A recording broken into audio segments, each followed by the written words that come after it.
சரி வாங்க.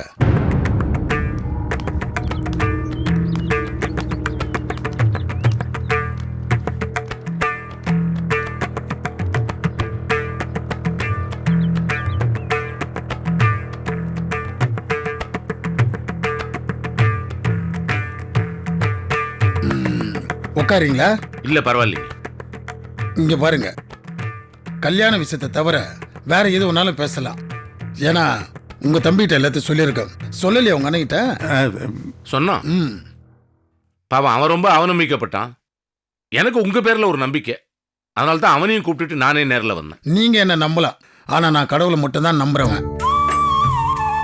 எனக்கு என் பிள்ளைங்க முக்கியம், அவங்க நல்லா இருக்கணும். இங்க பாருங்க, என்னை பொறுத்த வரைக்கும் பிஸ்னஸா இருந்தாலும் சரி, குடும்ப விஷயமா இருந்தாலும் சரி, சொன்னா சொன்னதுதான். இந்த மாத்தி மாத்தி பேசுறது, குழப்பறது, இதெல்லாம் எனக்கு சுத்தமா பிடிக்காது. இது சம்பந்தமா இவர்கிட்ட எல்லாம் சொல்லியாச்சு. இனிமே பேசுறதுக்கு ஒண்ணுமே இல்ல. இருக்குங்க, பேசுறதுக்கு நிறைய இருக்கு. இத பாருங்க நெல்லியாண்டவர், நீங்க நானும் மயிலு எல்லாம் வாழ்க்கையில நிறைய பார்த்தவங்க. சுகம் துக்கம், கல்யாணம் சாவு, நல்லது கெட்டது 1000 பார்த்துருக்கோம். எடுத்தோம் கவுத்தோன்னு ஒரு முடிவு எடுக்கிறது நம்ம வயசுக்கும் அனுபவத்துக்கும் சரியில்லைங்க. நான் உன்னை எடுத்தங்க ஒருத்தன் முடிவு எடுக்கலங்க, நல்ல யோசுதான் முடிவு எடுத்தேன்.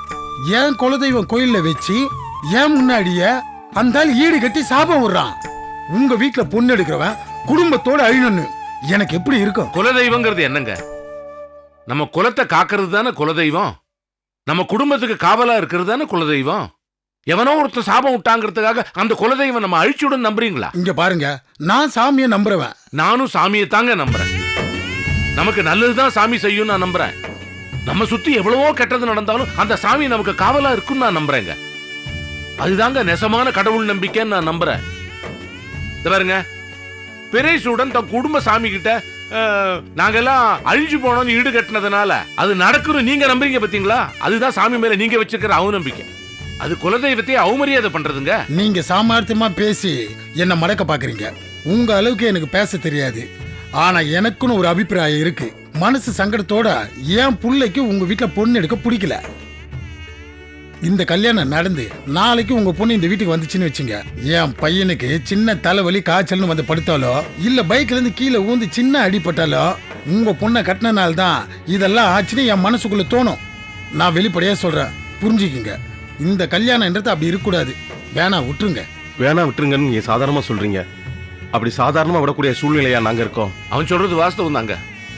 குடும்பத்துல ஒரு பொண்ணையும் புள்ளையும் இழந்து நாங்க பரிதவிச்சிட்டு இருக்கோம். சுழல்ல சிக்கி தத்தளிக்கிற நிலைமை தான் எங்களுக்கு. முழுகி போயிட்டு இருக்கோம். எங்களுக்கு ஒரே ஒரு சந்தோஷம், காமுவோட கல்யாணம் தான். ஏன்னா தொடர்ந்து துயரமான சம்பவங்களே குடும்பத்தில் நடந்துட்டு இருக்கு. ஒரு நல்ல காரியம் நடந்துச்சுன்னா, ஒரு சுபமான காரியம் நடந்துச்சுன்னா அது தொடராதா அப்படின்னு ஒரு ஏக்கம். தயவு செஞ்சு வேண்டான்னு சொல்லிடாதீங்க, கையெடுத்து கும்பிடுறேன். இங்க பாருங்க, தயவு செய்து என்ன சங்கடப்படுத்தாதீங்க. என் மனசுக்கு இது சரி வராதுன்னு படுது. அதனாலதான் நான் வேணான்னு சொல்லிட்டு வந்துட்டேன். என்ன வற்புறுத்தாதீங்க. வற்புறுத்தலைங்க, வற்புறுத்தல. நீங்க அவசரப்பட்டு ஒரு முடிவு எடுக்கிறீங்க. அதனுடைய தாக்கம் என்னன்னு உங்களுக்கு தெரியணுங்க. இத பாருங்க, ஒரு பொண்ணுக்கு கல்யாணம் பேசி முடிக்கிறதே பெரிய காரியம். அதுவும் எங்களை மாதிரி சராசரி குடும்பத்துல ஒரு பொண்ணு கல்யாணம் பண்ணி அனுப்புறது இருக்க ஒரு சமுத்திரத்தை தாண்டற மாதிரி மலைப்பான விஷயம். இத பாருங்க, நீங்க வந்து கல்யாணம் பேசி நிச்சயம் பண்ணி ஊருக்கெல்லாம் சொல்லியாச்சு. இப்ப யாரோ ஒருத்தன் சாபம் விட்டாங்கிறதுக்காக வேணாங்கிறீங்க. அது உங்க பையனை பாதிக்க போறது இல்லைங்க. என்ன, அவன் ஆம்பளை பையன், நீங்க வசதியானவர். திரும்பி பாக்குறது கூட ஒரே வாரத்துல கல்யாணத்தை முடிச்சிருவீங்க. எங்க பொண்ணு நிலைமையை கொஞ்சம் யோசிச்சு பாருங்க. ஆமா மாமா, கொஞ்சம் யோசிச்சு பாருங்க. இதுக்கு முன்னாடி காமு 2 பேர் வந்து பொண்ணு பார்த்துட்டு போயிருக்காங்க. ஆனா அந்த இடம்லாம் அமையல. இந்த இடம் தான் எங்களுக்கும் பிடிச்சிருந்துச்சு, உங்களுக்கும் பிடிச்சிருந்துச்சு. சரி, காமுக்கு கல்யாணம் நடக்க போது நாங்களாம் சந்தோஷமா இருந்தோம். இப்ப நிச்சயதார்த்தம் பண்ணி முகூர்த்த தேதியை குறிச்சு பத்திரிக்கையில அடிச்ச பிறகு இப்ப திடீர்னு வேணாம்னு சொன்னாக்க வெளியில இருக்கவங்க என்ன நினைப்பாங்க? காமுவோட கல்யாணம் ஏன் நின்னுச்சுன்னு எல்லாரும் கேள்வி மேல கேள்வி கேட்டு குறைவாங்க. அவங்கள்ட்ட போய் இந்த மாதிரி ஈடு கட்டியாச்சு, எங்க மாமா கோயில்ல போய் சாபம் விட்டாரு, அதனால அவங்க வந்து வேணான்னு சொல்லிட்டாங்கன்னு சொன்னா நல்லாவா இருக்கும்? இல்ல கேட்கறவங்க நம்புவாங்களா? யாரும் நம்ப மாட்டாங்க. இதனால பாதிக்கப்பட போறது காமு மட்டும்தான். வீண் வழியோட தான் பாதிக்கப்படும். ஒரு தகப்பனா உங்க பையனை பாதுகாக்கிறதுக்காக நீங்க இப்படி பேசுறீங்க. அதே மாதிரிதான் ஒரு பொண்ணை பெத்தவனா நாங்க நிக்கிறோம். ஆனா எங்க நிலைமை பரிதாபமான நிலைமை. எங்க பொண்ணோட எதிர்காலமே இதுலதான் இருக்கு. கொஞ்சம் காமுவை பத்தி யோசிச்சு பாருங்க. உங்க பையனை தான் கட்டிக்க போறோம், அவ கனவுல இருக்கா. மனசளவுல அவனை புருஷனா நினைச்சிட்டாங்க. அவ கனவை கலக்கலாமா நாம? நியாயம் அநியாயம் தெரிஞ்சவங்க, வயசுல பெரியவங்க, நாமே இந்த காரியத்தை செய்யலாங்களா? இங்க பாருங்க மாமா, நீங்க வீட்டுல வந்து சித்தப்பாட்டு இந்த கல்யாணம் வேணான்னு சொன்னப்ப காமு உங்க கூட சேர்ந்துக்கிட்டு இந்த கல்யாணம் வேணாம் விட்டுறலாம் அப்படின்னு அது சொல்லியிருக்கு. தன்னோட வாழ்க்கை பாதிக்கப்படுறதையும் எதிர்காலம் பாதிக்கப்பட போறதையும் தெரிஞ்சும் தன்னோட கல்யாணம் வேணான்னு ஏன் சொன்னுச்சு? தன்னை பெத்தவங்க இன்னொருத்தர் காலில் விழுந்து கெஞ்சிறத பார்த்துட்டு அதான் சகிச்சுக்க முடியல. அப்படி பெத்தவங்களே விட்டு கொடுக்காத பொண்ணு நாளைக்கு பூந்த வீட்டுக்கு வந்த பிறகு உங்களை எப்படி விட்டு கொடுக்கும்? இப்படிப்பட்ட பொண்ணு உங்களுக்கு மருமாளா வர்றது உங்களுக்கு பிடிக்கலையா?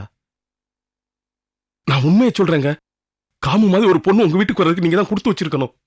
உங்க பையனையும் சரி உங்களையும் சரி அது அவ்வளவு நல்லா பாத்துக்குங்க. ஆமாங்க, அவன் சொல்றது 100க்கு 100 உண்மை. காமு அருமையான பொண்ணுங்க.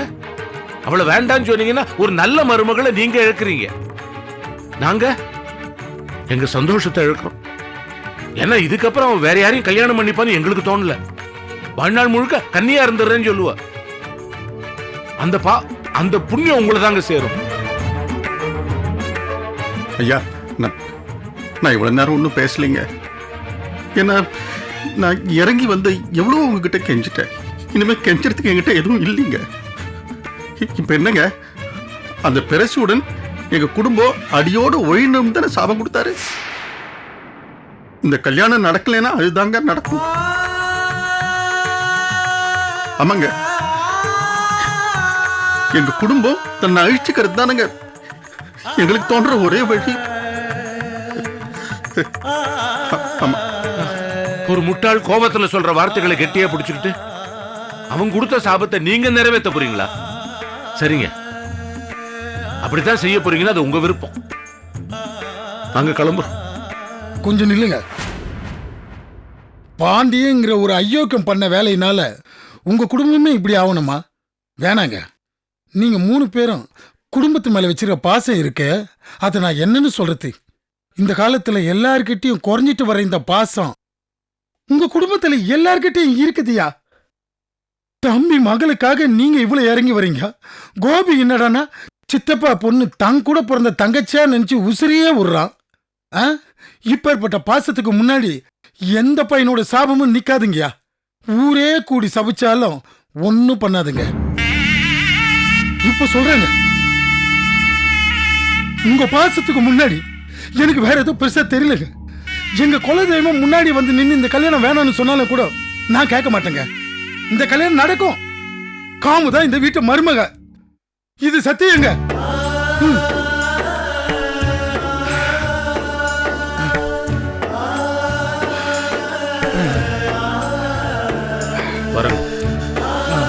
வரையா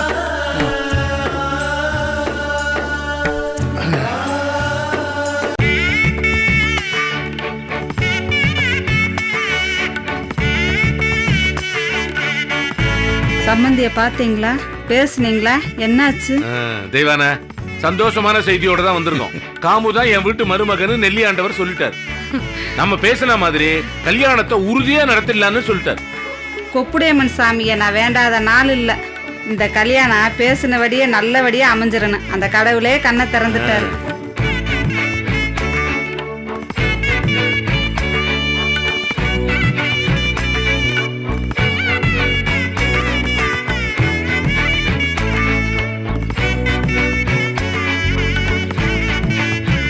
என்ன காமு, எவ்வளவு நல்ல விஷயத்த சொல்றீங்க. உங்க அம்மா எவ்வளவு சந்தோஷப்படுது. நீ என்ன சரணமே இல்லாம இருக்க? என்னால சந்தோஷப்பட முடியல பெரியப்பா. என்ன காமு, என்னம்மா சொல்ற? சந்தோஷப்பட முடியல, என்ன காரணம்? அங்க என்ன நடந்திருக்கும்னு எனக்கு தெரியும்பா. பெரியப்பா அவர்கிட்ட போய் கெஞ்சிருப்பாரு. மூர்த்தியோட அப்பா எப்படியாவது இந்த கல்யாணத்துக்கு சம்மதிக்கணுங்கிறதுக்காக நீங்க 2 பேரும் எந்த அளவுக்கு கெஞ்சிருப்பீங்கன்னு என்னால புரிஞ்சுக்க முடியுது. இல்லம்மா, இல்ல இல்ல இல்ல, அப்படி எதுவும் நடக்கல. யாரும் கெஞ்சல. என்ன சமாதானப்படுத்துறதுக்காக போய் சொல்லாதீங்க பெரியப்பா. அங்க என்ன நடந்திருக்கும்னு எனக்கு தெரியும். இங்கேயே அவர் என்ன பேச்சு பேசினாரு. என்ன பெத்தவங்களோட சுயமரியாதைய அடகு வச்சு நடக்கிற கல்யாணம் வேணாங்கிறதுக்காக தானே சொன்னேன். இப்போ நீங்க 2 பேருமா அவர் வீடு தேடி போய் அவர்கிட்ட கெஞ்சி கூத்தாடி அவரை சம்மதிக்க வச்சுட்டு வந்திருக்கீங்க. அதான் அங்க நடந்திருக்கு. நீங்க 2 பேரும் உங்க தகுதியை விட்டு இறங்கி கெஞ்சிதான் அந்த கல்யாணம் நடக்கணுமா? தேவையில்லை பெரியப்பா. நாளைக்கே நான் கல்யாணம் ஆகி அந்த வீட்டுக்கு போனா கூட இப்ப நீங்க போய் கெஞ்சினத என்னைக்காவது ஒரு நாள் சொல்லி காட்டுவாங்க. பிறந்த வீட்டை பத்தி புருஷ வீட்டுல யாராவது தரக்குறைவா பேசினா எந்த பொண்ணாலையும் தாங்கிக்க முடியாது பெரியப்பா. நீங்க போய் இப்ப சமாதானப்படுத்திட்டு வந்ததை நினைச்சு அம்மா வேணா சந்தோஷப்படலாம். ஆனா என்னால முடியல. காமோ, என்ன பேசுற நீ? என்னன்னு எவ்வளவு பாடுபட்டு ஒரு விஷயத்தை முடிச்சுட்டு வந்திருக்கோம். எப்படி பேசுது பாத்தீங்களா? அது என்ன மயில் நீ? அவ பேசுனதை நினைச்சு பெருமை பண்ணண்டா. என் கல்யாணம் என்ன வேணா ஆகட்டும், என்ன பெத்தவங்க சுயமரியாதை விட்டுட்டு இன்னொருத்தன் கால்ல போய் விழக்கூடாதுன்னு நம்ம வீட்டு பொண்ணு நினைக்குதே, அதை நினைச்சு சந்தோஷம் பண்ணண்டா.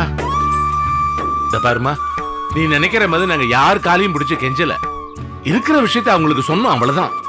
யாரோ ஒருத்தர் செய்வன செஞ்சான்னுட்டு அது உன் பையனை பாதிக்கும்னா அப்புறம் நீ எதுக்கு சாமி கும்பிடுற, அப்புறம் நாங்க எதுக்கு சாமி கும்பிடணும் அப்படின்னு விளக்கமா சொன்னோம். புரிஞ்சுக்கிட்டார்.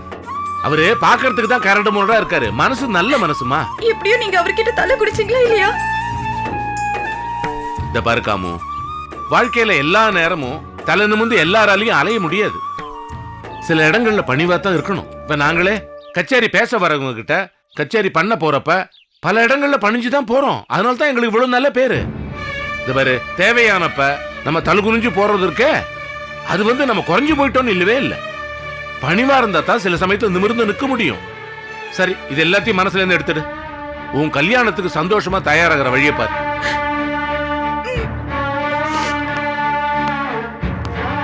கோபி,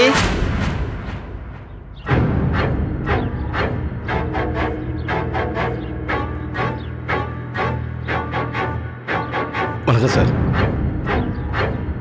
வாங்க இன்ஸ்பெக்டரியா. என்ன விஷயங்க? ஃபாரன்சிக் டெஸ்ட் ரிப்போர்ட் வந்துடுச்சு. அந்த புடவையில் உள்ள ரத்தம் மகாவோட ரத்தம் தான் கன்ஃபார்ம் ஆயிடுச்சு. இப்போ அந்த கேஸ் தீவிரமாயிடுச்சு. இதை வச்சு பிரைஸுடன் கோபியோட முன்ஜாமீன் மனுவை கேன்சல் பண்ண முயற்சி பண்ணுவார். கொஞ்சம் ஜாக்கிரதையா இருங்க. இந்த பக்கம் ஒரு வேலையாக வர வேண்டி இருந்துச்சு, அதான் உங்கள்கிட்ட சொல்லிட்டு போகலாம். Thank you sir. ஓகே, பார்த்துங்க.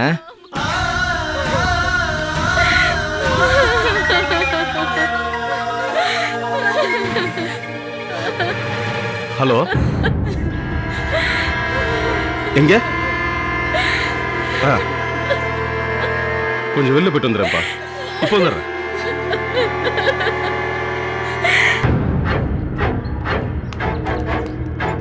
மச்சான், சீக்கிரம் வாங்க, சீக்கிரம் வாங்க, சீக்கிரம் வாங்க, வாங்க வாங்க. Stop stop stop. எங்க சம்பந்தம்? அவ்வளோதான் இருக்கேன், தண்ணி அடிச்சுக்கிட்டு இருக்கேன்.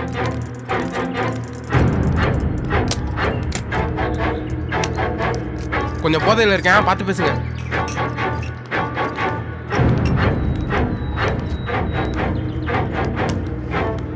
அந்த இருக்கேன் பாருங்க, அவன் தான்.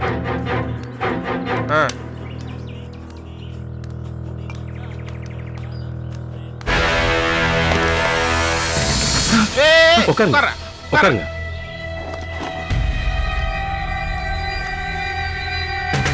சாப்பிடுங்க. பாண்டி எங்க இருக்கான்? ஏங்க, அவனை பத்தி என்கிட்ட வந்து கேட்டா எனக்கு என்ன தெரியும்? ஏய், இப்போ ஒழுங்கா சொல்றியா? பாட்டு வச்சு மாட்டே உடைக்கும் ராஸ்கல். இந்த வேலை சம்பந்தம் பாண்டி என் ஃப்ரெண்டு தான். ஆனா அவன் எங்க இருக்கான்னு எனக்கு தெரியாது. தயவு செஞ்சு நம்புங்க. ஏய், சொல்றியா? போய் சொல்லாடா, உண்மை சொல்றா. சம்பந்தம் இரு. இங்க பாருங்க, பாண்டி தப்பு மேல தப்பு பண்ணிருக்கான். ஆனா இப்ப பண்ணிருக்கிறது பெரிய தப்பு. மகாவை கடத்திட்டு போயிருக்கான். அவன் நல்ல மனநிலைமையில இருந்தாலும் பரவாயில்ல, புத்தி சுவாதீனம் இல்லாம இருக்கா. அவளை அவன் வச்சு காப்பாத்துறது பெரிய கஷ்டம். இப்ப அவன் எங்க இருக்கான்னு மட்டும் சொல்லுங்க. ஒண்ணு இல்ல, சேஃபா கூட்டு வந்து வச்சிருவான். ஏங்க, நான் என்னமா அவளை கடத்தி கொண்டு வந்து வச்சிருக்க மாதிரி என்கிட்ட கேக்குறீங்க? இந்த கதையெல்லாம் என்ன சொல்லாதீங்க. பாண்டி எங்க இருக்கானோ அங்க போய் தேடுங்க. எனக்கு எதுவுமே தெரியாது. உனக்கு எதுவுமே தெரியாதுன்னு நீ சொல்றதை கேட்டு போறதுக்கு நானும் முட்டாள் கிடையாது, புரியுதா? இங்க பார், அவன் பண்ண எல்லா தப்புக்குமே நீ கூட இருந்த. நீ மட்டும் தெரியாதுன்னு சொன்னேன்னு வச்சுக்க, அப்புறம் போலீஸ்ல கம்ப்ளைண்ட் பண்ணி உள்ள தூக்கி வச்சுக்க. மரியாதை சொல்லிடு, அதான் எல்லாருக்கும் நல்லது. சரிங்க, வாங்க சொல்றேன். சொல்றா. எங்க நான் போக போறேன்? இங்க தானே இருக்கேன்.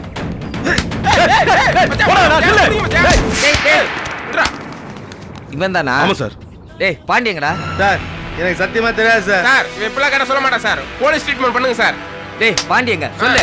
மகா எங்க கடத்தி வச்சிருக்கீங்க சொல்லு. கடைசியா அவன் ராமேஸ்வரம் போறேன்னு சொல்லிட்டு போனான் சார். அவ்வளவுதான் எனக்கு தெரியும். உனக்கு தெரியாது? அதுக்கப்புறம் எங்க போனான்னு தெரியாது. ஓ, இவனை நான் விசாரிக்கணும். நைட்டுக்குள்ள அந்த பாண்டி பை எங்க இருக்கான்னு நான் உங்களுக்கு தெரியப்படுத்துறேன். ஓகேங்க சார். வாடா. போடா. விடுங்க சார் போடா. அந்த போ. சொன்னலாம் போடா. தெரியாது சார். மச்சான் அப்பாவும் அம்மாவும் ரொம்ப திட்டாங்க, தப்பா எடுத்துக்காதீங்க. இப்போ போலீஸ் மட்டும் விசாரிச்சு மகா கிடச்சிட்டானா அப்பா கோவம் தணிஞ்சிடும். நீங்கள் எதையும் மனசில் வச்சுக்காதீங்க, நான் எப்படியாச்சும் பேசி சரி பண்ணிடுறேன் மச்சான். அதெல்லாம் ஒண்ணும் இல்ல சம்பந்தம். மகா கிடைக்கணும் அவ்வளவுதான்.